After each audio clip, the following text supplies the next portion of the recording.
مختصر حمد و ثنا کے بعد ہم تمام دوست قرآن میں اتر کر لفظ امام سے متعلق اپنے خالق سے، اپنے رسول سے کچھ سمجھنے کی کوشش کر رہے ہیں، چونکہ لفظ امام سے ہی ایک بگاڑ شریعت اسلامیہ کے اندر پیدا ہوا اور سنی ذہن اسی لفظ امام سے پریشان کیا گیا۔ لغت میں امام کسے کہتے ہیں؟ پچھلے جمعے میں نے آپ کے سامنے یہ بات رکھی تھی۔ عربی لغت میں امام کہتے ہیں ہادی کو، رہبر کو، رہنما کو، گائیڈر کو، پیشوا کو، جس کے پیچھے چلا جائے۔ اور اللہ رب العالمین نے قرآن مجید میں عام گزرگاہ کو، عام شاہراہ کو، چلتے ہوئے راستے کو امام کہا ہے، چونکہ راستہ منزل تک لے کر جاتا ہے، راستہ ہماری منزل کی طرف رہنمائی کرتا ہے۔ پھر گزشتہ جمعے میں نے یہ بات بھی آپ کے سامنے رکھی تھی کہ قرآن میں اتر کر جب لفظ امام کا ہم مطالعہ کرتے ہیں تو امام بمعنی آسمانی ہدایت، امام کا معنی ہوتا ہے نبی اور رسول، امام کہتے ہیں نامہ اعمال کو، اور امام ہدایت اور امام ضلالت، ان سارے مفاہیم میں قرآن کے اندر استعمال ہوا ہے۔ گزشتہ جمعے دو معنی میں نے آپ کے سامنے بیان کیے تھے، اور ان آیات کا مطالعہ ہم سب دوستوں نے کیا تھا کہ جہاں امام بمعنی آسمانی ہدایت اور الہامی ہدایت، اور امام بمعنی نبی اور رسول۔ آج ہم ان آیات کا مطالعہ کرتے ہیں جہاں امام بمعنی نامہ اعمال ہے۔ اور دماغ کی حضوری کے ساتھ بیٹھیے گا، چونکہ میری کوشش ہوگی کہ آج جمعے کی اس نشست میں اپنے اس موضوع کو میں مکمل کروں، اور پھر اگلے جمعوں میں آئندہ کے موضوعات کی طرف سفر کروں۔ میں اشاروں میں بہت ساری باتیں کروں گا، آپ دوست سمجھنے آئے ہیں، قرآن و سنت سیکھنے آئے ہیں، تو دماغ کی حضوری کے ساتھ یہاں تشریف رکھیں۔ ہم چلتے ہیں سورہ یاسین میں، اس کی آیت نمبر 12 کا مطالعہ کرتے ہیں، سیاق و سباق میں رہ کر، کانٹیکس میں رہ کر، نظم قرآن کے اندر رہ کر۔ جب آپ سورہ یاسین کی آیت نمبر 12 کا مطالعہ سیاق و سباق میں کریں گے تو آیت نمبر 12 سے پہلے آپ کو ملے گا کہ اللہ رب العالمین محمد الرسول اللہ صلی اللہ علیہ وسلم کی رسالت کا اعلان کر رہے ہیں، انک لمن المرسلین۔ اور پھر اللہ رب العالمین بتا رہے ہیں اے محمد صلی اللہ علیہ وسلم، آپ کے سر پر تاج نبوت رکھا گیا ہے، اب رسالت کی ذمہ داریاں کیا ہیں وہ بتائی جا رہی ہیں۔ اس کے بعد اللہ رب العالمین نبی علیہ السلام سے کہہ رہے ہیں اے محمد صلی اللہ علیہ وسلم، ہم جانتے ہیں وہ دل کون سے ہیں جو آپ کی دعوت کی طرف مائل ہوں گے، اور ہم یہ بھی جانتے ہیں وہ کون سے دل ہیں جو آپ کی دعوت سے اعراض کریں گے، منہ موڑ لیں گے۔ اس کے بعد اللہ رب العالمین نبی علیہ السلام کی دعوت رسالت کا اخروی نتیجہ ہمارے سامنے رکھتا ہے، اور وہ اخروی نتیجہ کیا ہے؟ آیت نمبر 12، اِنَّا نَحْنُ نُحْيِي الْمَوْتَى، ہم قیامت میں مردوں کو زندگی دیں گے، وَنَكْتُبُ مَا قَدَّمُوا وَآثَارَهُمْ، جو کچھ لوگ اعمال کر رہے ہیں انہیں بھی ہم لکھ رہے ہیں، جو کچھ لوگ اپنے اعمال کے اچھے برے نتائج چھوڑ کر جا رہے ہیں انہیں بھی ہم ثبت کر رہے ہیں۔ پھر اللہ فرماتے ہیں وَكُلَّ شَيْءٍ أَحْصَيْنَاهُ فِي إِمَامٍ مُبِينٍ، انسان کا ہر زندگی کا عمل اور انسان کا ہر اپنے پیچھے چھوڑا ہوا عمل ہم امام مبین میں ثبت کر رہے ہیں، امام مبین میں شمار کر رہے ہیں۔ اب امام مبین سے مراد نامہ اعمال ہے، یعنی ہمارے اعمال کا تاریخی ریکارڈ، ہمارے اعمال کا الہی ریکارڈ امام مبین، یعنی سیاق و سباق اس بات پر گواہ ہے۔ سورت کی ایک ایک آیت اس بات پر شاہد ہے، قرآن کا نظم ہمیں یہ کہہ رہا ہے کہ جناب امام مبین سے مراد جہاں اللہ رب العالمین انسانوں کے تمام اعمال لکھ رہے ہیں اسے کہتے ہیں امام مبین، نامہ اعمال، انسان کا تاریخی ریکارڈ یا الہی ریکارڈ۔ لیکن ہمارے شیعہ دوست یہاں بھی اپنی مذہبی کتابوں سے اپنے خود ساختہ اماموں میں سے کسی امام سے ایک شان نزول کی روایت لا کر یہ ثابت کرنے کی کوشش کرتے ہیں کہ یہاں امام سے مراد ان کے 12 امام ہیں۔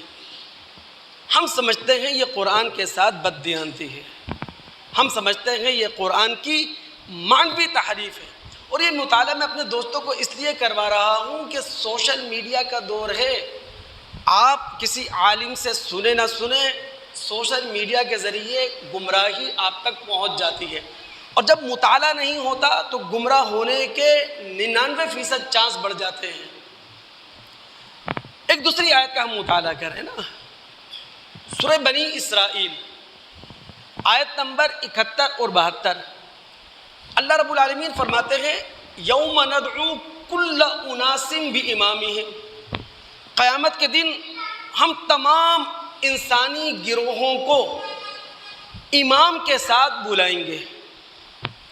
اب اہل سنت والجماعت میں بعض علماء امام سے مراد پیشوا لیتے ہیں، چاہے وہ امام ہدایت ہو یا امام ضلالت ہو، اور بعض علماء امام سے مراد نامہ اعمال لیتے ہیں، یعنی ہمارے اعمال کا تاریخی اور ہمارے اعمال کا الہی ریکارڈ۔ ان دو معنوں کے علاوہ کسی اور معنی کی گنجائش بن نہیں رہی۔ میں آپ کو سمپل سا ترجمہ سنا دوں، یوم ندعو کل اناس بامامہم فمن اوتی کتابہ بیمینہ فاولئک یقرؤون کتابہم ولا یظلمون فتیلا۔ قیامت کا دن ہوگا، ہم تمام انسانوں کو ان کے پیشوا کے ساتھ بلائیں گے، ان کے مقتدا کے ساتھ بلائیں گے، ان کے امام کے ساتھ بلائیں گے۔ اب جس کو نامہ اعمال اس کے دائیں ہاتھ میں دیا گیا وہ اسے خوشی خوشی پڑھے گا، اس پر ذرہ برابر ظلم نہیں کیا جائے گا۔ اس کے مقابلے میں ومن کان فی ہذہ اعمی فہو فی الآخرۃ اعمی واضل سبیلا، جو دنیا کے اندر اندھا بنا رہا وہ قیامت کے اندر بھی اندھا ہوگا، اور ہدایت کے اعتبار سے وہ اندھوں سے بھی گیا گزرا ہوگا۔ اسی لیے دوستو ہم تمام مسلمانوں کو ہمیشہ اللہ تعالیٰ سے یہ دعا کرنا چاہیے اللہم حاسبنی حسابا یسیرا، کہ اللہ رب العالمین ہمارا آسان حساب کرے۔ اگر آپ مشکات میں ایک باب ہے باب الحساب والقصاص والمیزان، وہاں عائشہ صدیقہ رضی اللہ تعالی عنہا سے ترمذی کی ایک روایت ہے، مسند احمد کی ایک روایت ہے، وہ کہتی ہیں کہ میں نے نماز کی حالت میں نبی علیہ السلام سے یہ دعا سنی ہے، یعنی آپ نماز پڑھ رہے ہیں اور نماز میں اللہ رب العالمین سے یہ دعا کر رہے ہیں اللہم حاسبنی حسابا یسیرا، اللہ ہمارا آسان حساب کرنا۔ اب امام سے مراد یا تو امام ہدایت اور امام ضلالت ہے، یا امام سے مراد ہمارے اعمال کا تاریخی ریکارڈ، الہی ریکارڈ نامہ اعمال ہے۔ لیکن یہاں بھی ہمارے شیعہ دوست وہی اپنی مذہبی کتابوں سے، اپنے کسی خود ساختہ امام سے کوئی شان نزول کی روایت لاتے ہیں، اور شان نزول کی روایت سے یہ ثابت کرنے کی کوشش کرتے ہیں یہاں امام سے مراد علی رضی اللہ تعالیٰ عنہ کی نسل سے 12 اماموں میں سے کوئی امام ہے یا سارے امام ہیں۔ ہم سمجھتے ہیں یہ قرآن کی بدترین معنوی تحریف ہے۔ سیاق و سباق اس بات کی اجازت ہی نہیں دے رہا، قرآن کے الفاظ اس بات کی اجازت نہیں دے رہے آیات کی ترتیب اس بات کی اجازت نہیں دے رہی۔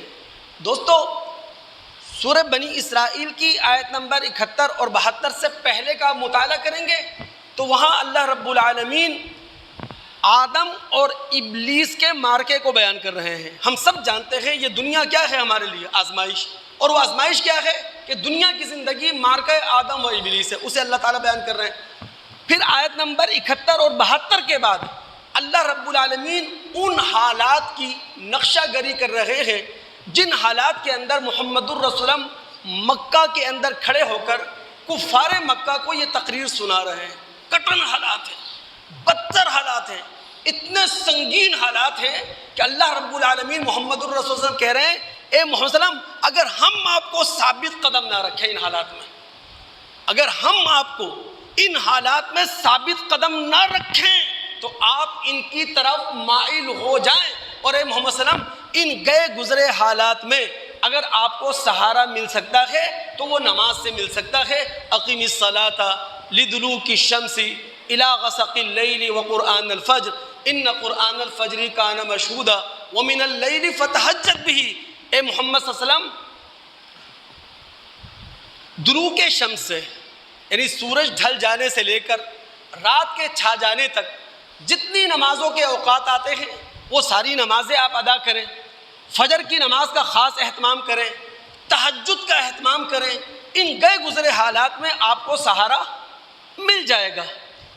اب سیاق و سباق میں جب ہم سورہ بنی اسرائیل کی آیت نمبر 71 اور 72 کا مطالعہ کرتے ہیں، اللہ کی قسم گنجائش ہی نہیں ہے یہاں اللہ رب العالمین امام ہدایت، امام ضلالت یا نامہ اعمال کے علاوہ کسی اور امام کا ذکر کر رہا ہوں۔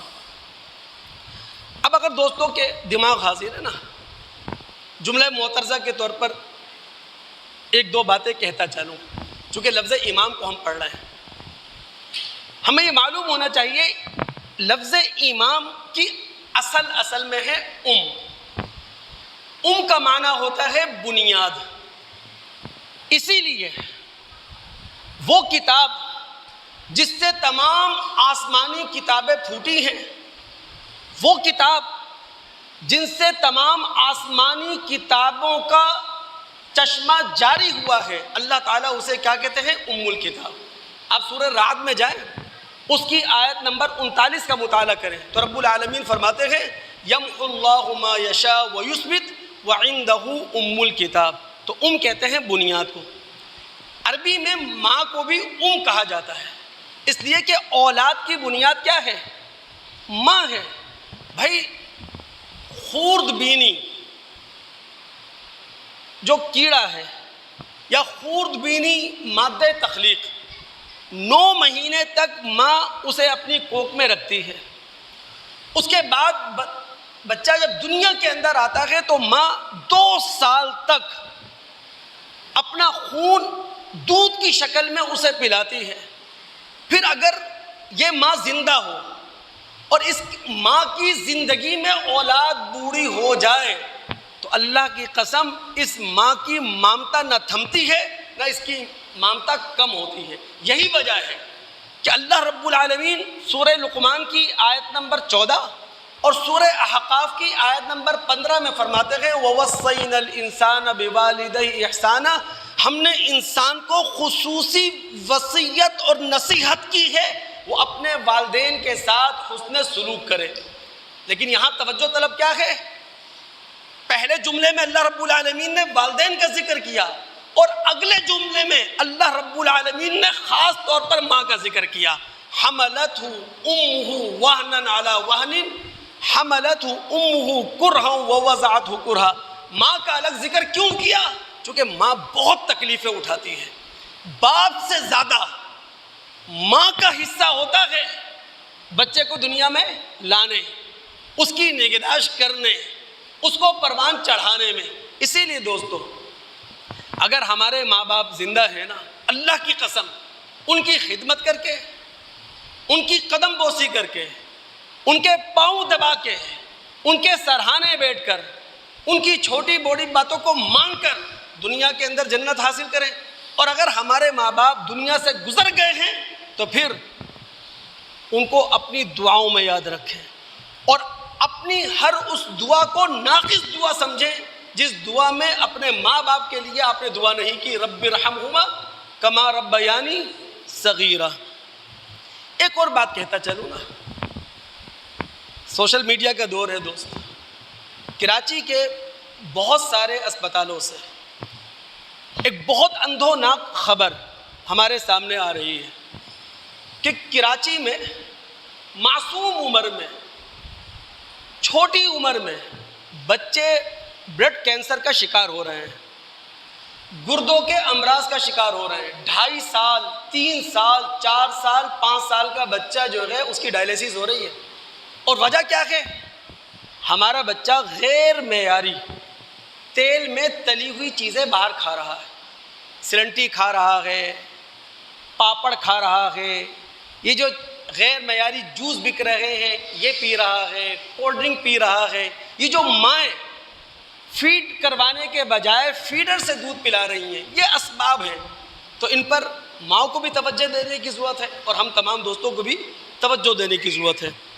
اب اگر آپ کے دل و دماغ حاضر ہیں، آگے بڑھتے ہوئے ایک بات اور کہتا چلوں دوستو، ہم جتنے بھی مسلمان صاحب خانہ ہیں، شادی شدہ ہیں، قرآن ہم سب کو امام کہہ رہا ہے۔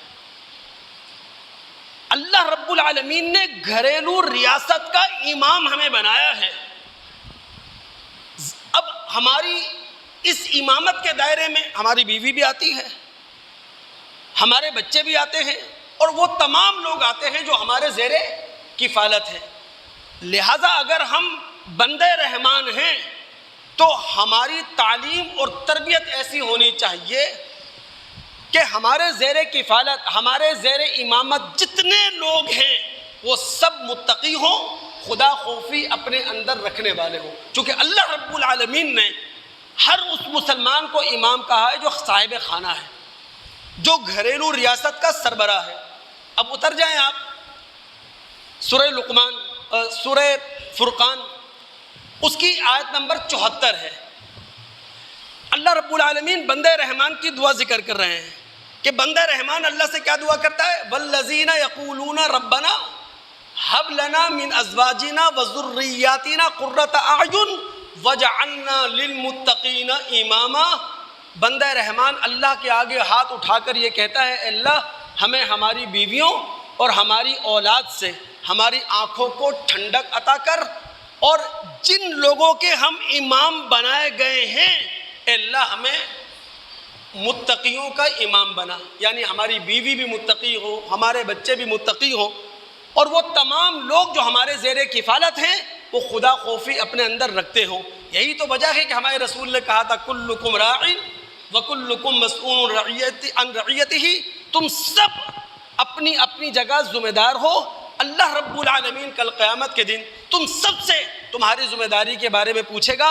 باپ ہو تو باپ کی حیثیت سے رب العالمین کٹہرے میں کھڑا کر کے تم سے پوچھے گا، اگر ماں ہو تو ماں کی حیثیت سے کٹہرے میں کھڑا کر کر اللہ رب العالمین تم سے تمہاری ذمہ داریوں کے بارے میں پوچھے گا۔ اللہ تعالی ہم سب صاحب خانہ ہیں، اپنی وہ ذمہ داریاں جو اللہ رب العالمین نے ہم پر عائد کی ہیں امامت کے حوالے سے ادا کرنے کی توفیق عطا فرمائے۔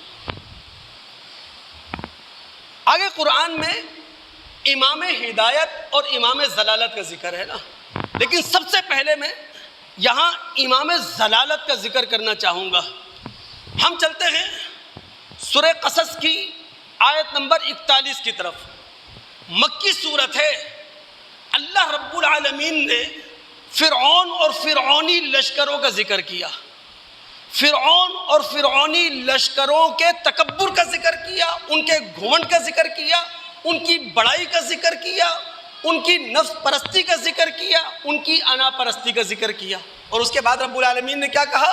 وَجَعَلْنَاهُمْ أَئِمَّةً يَدْعُونَ إِلَى النَّارِ، ہم نے انہیں جہنم کی طرف بلانے والا امام بنا دیا ہے۔ یاد رکھیے، جو لوگ نفس پرست ہوتے ہیں، جو لوگ انا پرست ہوتے ہیں، جو لوگ گھمنڈی ہوتے ہیں، جو لوگ متکبر ہوتے ہیں، وہ کبھی بھی آپ کو صحیح گائیڈ لائن نہیں دے سکتے، وہ کبھی بھی آپ کو صحیح ٹریک پر نہیں لے کے چل سکتے۔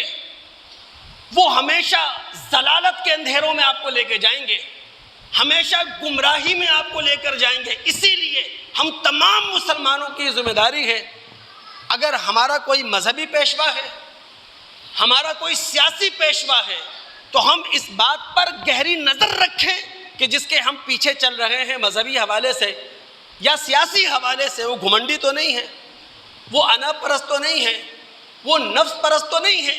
یاد رکھیے، مشکات میں ایک باب ہے، باب الامارہ والقضاء، وہاں ترمذی کے حوالے سے ایک روایت ہے جس کے راوی غالباً ابو سعید خدری رضی اللہ تعالیٰ عنہ ہیں، کہ نبی علیہ الصلوۃ والسلام نے فرمایا کل قیامت کا دن ہوگا، اللہ رب العالمین کا سب سے زیادہ محبوب اور اللہ رب العالمین کے سب سے زیادہ قریب امام عادل، وہ امام ہوگا، وہ سیاسی رہبر ہوگا جو انصاف کرنے والا ہو، جو لوگوں کا دکھ اپنے دل میں رکھنے والا ہو، جو عوام کا درد اپنے دل میں رکھنے والا ہو۔ لیکن اگر اخبارات صرف کرپشن سے بھرے ہوئے ہوں، روزانہ اربوں اور کھربوں کی کرپشن سامنے آ رہی ہو، تو معذرت کے ساتھ اسے امام عادل نہیں کہا کرتے۔ اور پھر رسول نے فرمایا کل قیامت کا دن ہوگا، اللہ رب العالمین کی نگاہ میں سب سے زیادہ مبغوض اور اللہ رب العالمین سے سب سے زیادہ دور وہ امام ہوگا، امام جائر، جو عوام کے ساتھ زیادتی کرنے والا ہے، جو امام لوگوں پر ظلم کرنے والا ہے، ٹیکسز کی بہتات ہو، روز کی بنیاد پر قرضے لیے جا رہے ہوں ریاستی مشینری چلانے کے لیے، لیکن اپنی عیاشیاں تھم نہ رہی ہوں، وہ امام جائر ہے۔ اسی لیے ہر مسلمان کی ذمہ داری ہے، مذہبی پیشوا ہو یا سیاسی پیشوا ہو، اس بات کو جانچے پرکھے، آیا کہ وہ گھمنڈی تو نہیں ہے، وہ نفس پرست تو نہیں ہے، وہ انا پرست تو نہیں ہے۔ یہاں دو تین باتیں میں اپنے دوستوں کے ساتھ شیئر کرنا چاہتا ہوں، دماغ حاضر رکھیں، میرا مقصد جو ہے نا وہ پورا ہو جائے اللہ تعالیٰ۔ اور جو باتیں آپ کے سامنے رکھنے جا رہا ہوں نا، اللہ تعالیٰ سے میری دعا ہے کہ اللہ رب العالمین مجھے توفیق دے کہ یہ باتیں آپ کے دل و دماغ میں اتار سکوں۔ ہمارے شیعہ دوست ہیں نا، دوست، یہ اپنے مسئلے امامت میں اتنا غلو کا شکار ہیں جس کے لیے آپ کو ان کی مذہبی کتابیں پڑھنے کی ضرورت نہیں ہے، چونکہ ہر ایک کے پاس ٹائم نہیں ہوگا، لیکن ٹائم نکال کر ارشاد بھٹی اور شہنشاہ نقوی کے درمیان جو پوڈ کاسٹ ہے نا، وہ لازمی سنیں اور بہت توجہ کے ساتھ سنیں۔ وہاں ارشاد بھٹی شہنشاہ نقوی سے ان کی کتاب کا حوالہ دے کر پوچھتا ہے کہ آپ کی کتاب میں لکھا ہے علی رضی اللہ تعالیٰ عنہ کی امامت اور ولایت کے لیے اللہ رب العالمین نے تمام نبیوں سے عہد لیا اور تمام نبیوں نے علی کی امامت، علی کی ولایت کا اقرار کیا، سوائے یونس علیہ السلام کے، اور ان کو سزا کے طور پر مچھلی کے پیٹ میں ڈال دیا گیا۔ اب شہنشاہ نقوی اپنی مذہبی کتاب کی اس روایت کا انکار نہیں کر رہا، بلکہ وہ کیا کہہ رہے ہیں؟ وہ کہہ رہے ہیں ہمارے نزدیک یہ احادیث مشکلہ میں سے ہے، یعنی ان حدیثوں میں سے جن کو سمجھنا تھوڑا مشکل ہے، لیکن اگر آپ علی رضی اللہ تعالیٰ عنہ کو نفس نبی سمجھ لیں تو پھر حدیث سمجھ میں آ جائے گی۔ نفس نبی کا کیا مطلب؟ کہ آپ علی رضی اللہ تعالیٰ عنہ کو محمد الرسول اللہ جیسا سمجھ لیں تو پھر حدیث سمجھنا مشکل نہیں ہے آپ کے لیے۔ بات سمجھ میں؟ اتنے غلو کا شکار ہے یہ۔ اب اہل تشیع کا جو عقیدہ امامت ہے اس کا مقدمہ ہے کیا، اس کو بھی دل دماغ میں بٹھا لیں۔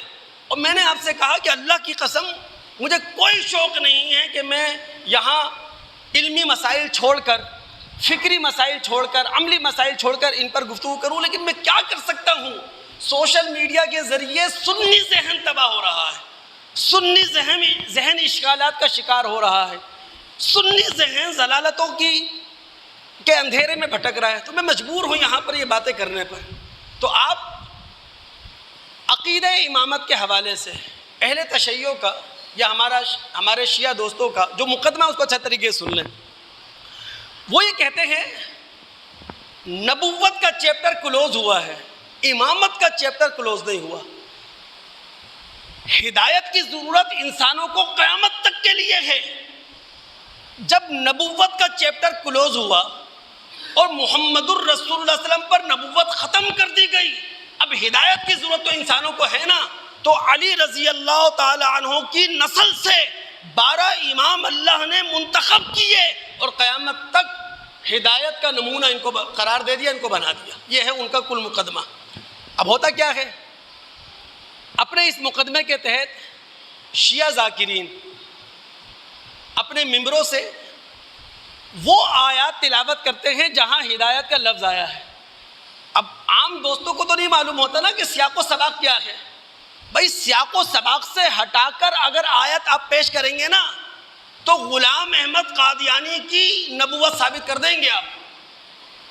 یاد رکھیے، قادیانی جو غلام احمد قادیانی کو ذل نبی کا سایہ ثابت کرتے ہیں، وہ قرآن سے ثابت کرتے ہیں۔ وہ کرتے کیا ہیں، یہی آیات یہاں سے لیتے ہیں سیاق و سباق سے ہٹا کر۔ تو جب قرآن کی آیات کو سیاق و سباق سے آپ ہٹا دیں گے، کانٹیکسٹ سے ہٹا دیں گے، نظم قرآن کا خیال نہیں رکھیں گے، جو معنی چاہیں گے کر دیں گے آپ، جو مفہوم چاہیں گے آپ بیان کر دیں گے۔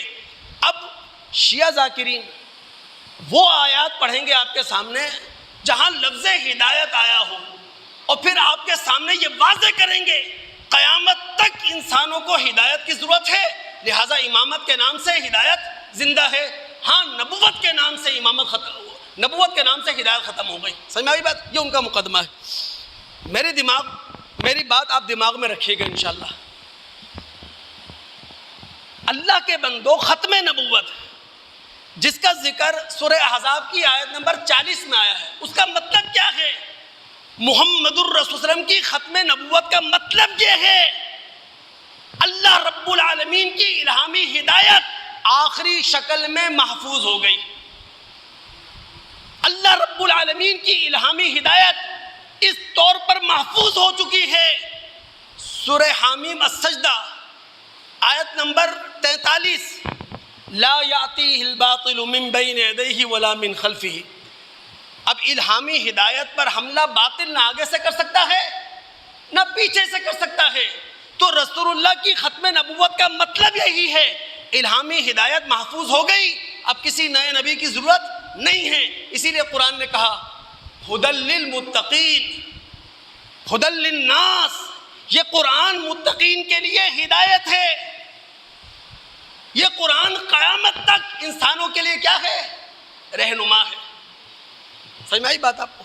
آگے چلتے ہیں نا، چونکہ ہمارے شیعہ دوست وہ آل علی اور آل فاطمہ کی عقیدت میں اس قدر غلو کا شکار ہیں کہ پورا قرآن انہوں نے آل علی اور آل فاطمہ ان کے فضائل سے منسوب کر دیا ہے۔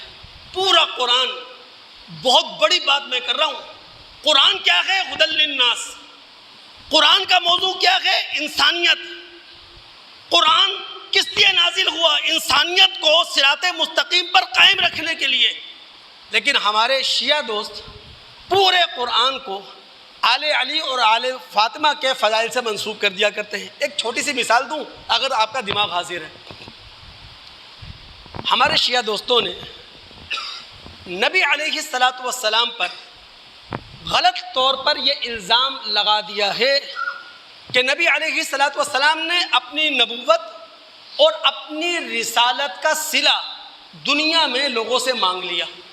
اور وہ صلہ کس شکل میں مانگا کہ جناب میری نبوت اور رسالت کی محنت کا صلہ یہ ہے کہ تم میرے اقارب آل علی اور آل فاطمہ سے محبت کرو۔ پھر قرآن کی انہوں نے آیت پیش کی، سورہ شورى آیت نمبر 23، قل لا اسألکم علیہ اجرا الا المودۃ فی القربى۔ اے محمد صلی اللہ علیہ وسلم ان سے کہیں کہ میں اپنی نبوت اور رسالت پر تم سے صرف ایک ہی اجر مانگ رہا ہوں، اور وہ اجر کیا ہے کہ میرے اقارب آل علی اور آل فاطمہ سے محبت کرو۔ اللہ کے بندو، یہ سورہ شورا ہے، مکی سورت ہے، شروع سے لے کر آخر تک پوری سورت میں خطاب کس سے ہے؟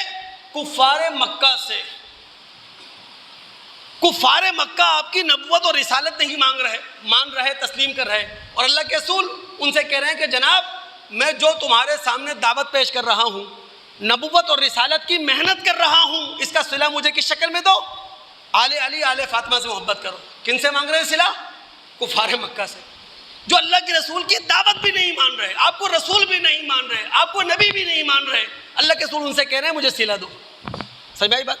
دوسری بات، اللہ کے بندو، مکی صورت ہے، جس زمانے میں یہ صورت نازل ہوئی، فاطمہ اور علی کی شادی تو بہت دور کی بات ہے، ان کے درمیان نسبت بھی نہیں تھی، منگنی بھی نہیں تھی، چہ جائے کہ حسنین کی ولادت ہو۔ اور تیسری بات، قرآن کے خلاف ہے یہ بات۔ میں نے اس لیے کہا ہمارے شیعہ دوست اپنی روایات لا کر قرآن کی بدترین معنوی تحریف کر رہے ہیں، قرآن کے خلاف ہے یہ بات، شان نبوت کے خلاف ہے یہ بات۔ آپ سورہ شعراء اٹھائیں، پے در پہ اللہ رب العالمین نے نبیوں کا ذکر کیا ہے، نوح، ہود، صالح، لوط، شعیب، اور ہر نبی کے ضمن میں ایک ہی آیت ہے کہ ما اسألکم علیہ من اجر ان اجریہ الا علی رب العالمین۔ ہر نبی یہ کہہ رہا ہے کہ نبوت اور رسالت کی ذمہ داری جو میں ادا کر رہا ہوں، اس کا اجر مجھے تم سے نہیں چاہیے، اس کا اجر رب العالمین سے چاہیے۔ جب پوری تاریخ نبوت میں، پوری تاریخ رسالت میں کسی نبی نے اپنی نبوت اور رسالت کا اجر لوگوں سے نہیں مانگا، کیا رسول پہ الزام رکھ رہے ہیں ہم لوگ؟ یہ مغالطہ ہے جو دینے کی کوشش کی جا رہی ہے۔ پھر معنی کیا ہے اس کا؟ آیت تو اپنی جگہ موجود ہے نا، مطلب کیا ہے اس کا؟ سنیں، قل ما اسألکم علیہ اجرا الا المودۃ فی القربى، قل لا اسألکم علیہ اجرا الا المودۃ فی القربى۔ اے نبی ان سے کہہ دیجئے یہ جو میں محنت کر رہا ہوں، یہ جو میں کوشش کر رہا ہوں تمہیں راہ راست پر لانے کی، اس کی وجہ صرف یہ ہے کہ تم میرے قریبی رشتہ دار ہو۔ اللہ رب العالمین نے نبوت کا تاج میرے سر پر رکھا، رسالت کا تاج میرے سر پر رکھا، تم میرے اپنے ہو، میرے خاندانی ہو، میری قوم کے ہو، میرے قبیلے کے ہو، تو اگر میں نبوت اور رسالت کا یہ پیغام تم سے پہلے کسی اور کو دینے جاؤں تو یہ حق قرابت کے خلاف ہے۔ حق قرابت یہ ہے نبوت اور رسالت کا پیغام سب سے پہلے میں تمہیں پہنچاؤں، یہ معنی ہے اس کا۔ یہ جو ہمارے ہاں شان نزول کے حوالے سے نا بہت ساری باتیں کی جاتی ہیں، میں مذہب کا ایک طالب علم ہوں، شان نزول کے حوالے سے ایک بات کہہ رہا ہوں آپ سے، آپ کے سامنے رکھ رہا ہوں، اس کو دل دماغ میں جگہ دیجئے گا۔ دیکھیں، شان نزول کا معنی یہ نہیں ہوتا کہ یہ آیت اس واقعے کے لیے نازل ہوئی، یہ سورت اس واقعے کے لیے نازل ہوئی۔ شان نزول کا مطلب یہ ہوتا ہے حالات ایسے تھے جب یہ آیت نازل ہوئی، موقع محل ایسا تھا جب یہ آیت نازل ہوئی، گراؤنڈ ریئلٹی ایسی تھی، زمینی حقیقتیں ایسی تھیں جب یہ آیت نازل ہوئی۔ اب اس کا فائدہ کیا ہوتا ہے شان نزول کا؟ بھائی خاص موقع، خاص حالات میں اس آیت نے 1400 سال پہلے لوگوں کی رہنمائی کی۔ اب اگر وہی حالات، وہی موقع محل ہمارے ساتھ پیش آ جائے، وہی آیت 1400 سال کے بعد ہماری رہنمائی کرے گی۔ آئی بات سمجھ نہیں آئی؟ یعنی جن حالات میں ایک آیت نے 1400 سال پہلے رہنمائی کی، وہی حالات ہمارے لیے پیدا ہوں تو 1400 سال کے بعد وہی آیت ہماری کیا کرے گی؟ رہنمائی۔ یہ ہے شان نزول کا مطلب۔ یہ آیت فلاں واقعے کے لیے نازل ہوئی یہ مطلب نہیں ہے اس کا، موقع محل ایسا تھا، حالات ایسے تھے، زمینی حقیقتیں ایسی تھیں، سیناریو ایسا بن چکا تھا تو یہ آیت نازل ہوئی لوگوں کی رہنمائی کے لیے۔ سمجھ میں آ گئی بات؟ ابھی جو ہمارے بعض سنی علماء نے قرآن کی بعض آیتوں کو ابو بکر صدیق رضی اللہ تعالیٰ عنہ کے ساتھ خاص کیا ہے، میں مذہب کا طالب علم ہونے کے ناطے سختی سے اس کا انکار کرتا ہوں۔ قرآن ہدی للناس ہے، یہ نہ شان ابو بکر بیان کرنے آئی ہے قرآن آیا ہے، نہ شان عمر کو بیان کرنے آیا ہے، نہ یہ شان علی کو بیان کرنے کے لیے آیا ہے، سمجھ لیں بات کو۔ لہٰذا وہ علماء جنہوں نے بعض آیات کو ابو بکر صدیق رضی اللہ تعالیٰ عنہ کے ساتھ خاص کر دیا، غلط۔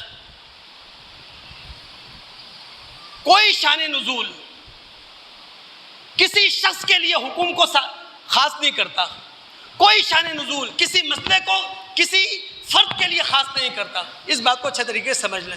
اگر آپ یہ کام کرنے جائیں گے نا دوست، پھر وہ بیٹھے ہیں وہ اپنا کام کریں گے۔ تو لہٰذا قرآن ہدی للناس ہے، نہ یہاں یہ آیت کسی خاص شخص کے لیے نازل۔ ہاں یوں کہہ سکتے ہیں ایک موقع ایسا تھا، ایک واقعہ ایسا پیش آیا،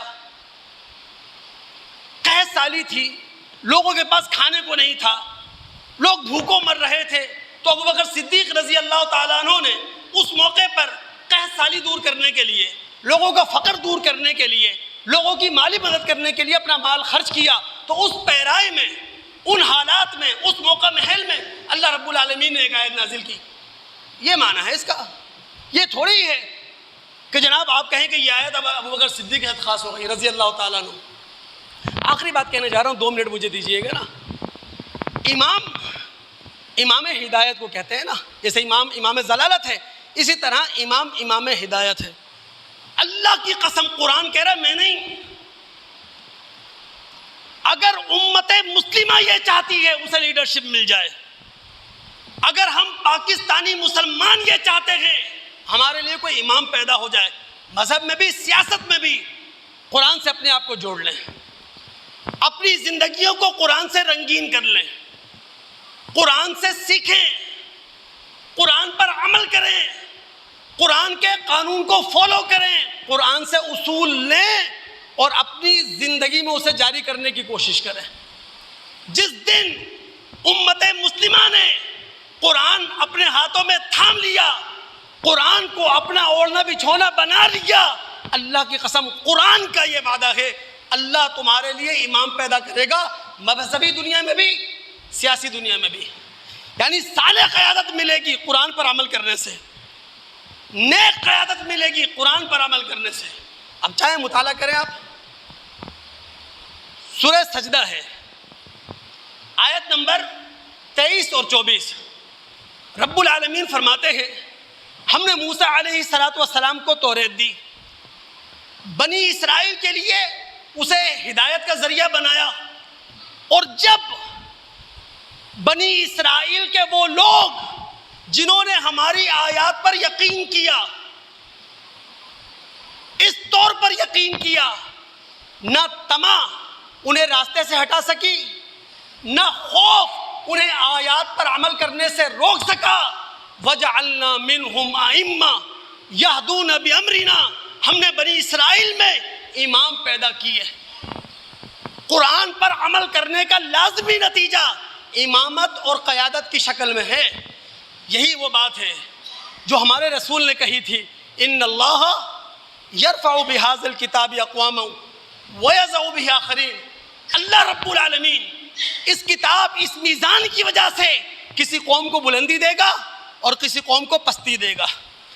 قرآن ہماری زندگیوں میں نہیں ہے، خوف ہم پہ طاری ہے، اتنا خوف ہے امریکہ کا، پڑوس میں ایران ہے، سستا تیل لے سکتے ہیں، سستی بجلی لے سکتے ہیں، سستی گیس لے سکتے ہیں، امریکہ کا خوف ہے نہیں لیں گے۔ امریکی صدر مڈل ایسٹ آیا، 1000 ارب ڈالر کی سرمایہ کاری لے کے چلا گیا، اتنا خوف ہے۔ روزانہ 100 فلسطینی شہید ہو رہے ہیں، 30 بچے روزانہ شہید ہو رہے ہیں، بھوک کا عالم ہے، قحط کا عالم ہے۔ UN کی رپورٹ ہے، ہماری نہیں ہے، اقوام متحدہ کی رپورٹ ہے کہ اب تک 1000 فلسطینی شہید ہو چکے ہیں جو لائنوں میں کھڑے تھے خوراک لینے کے لیے، امداد لینے کے لیے۔ پوری مسلم دنیا خاموش، خوف۔ کیا خوف؟ امریکہ کا. طمع، لالچ، کاروبار چلا جائے گا، تجارت چلی جائے گی. اللہ کی قسم قرآن کہہ رہا ہے آج بھی مسلم دنیا کو امام مل سکتے ہیں، آج بھی مسلم دنیا کو لیڈرشپ مل سکتی ہے.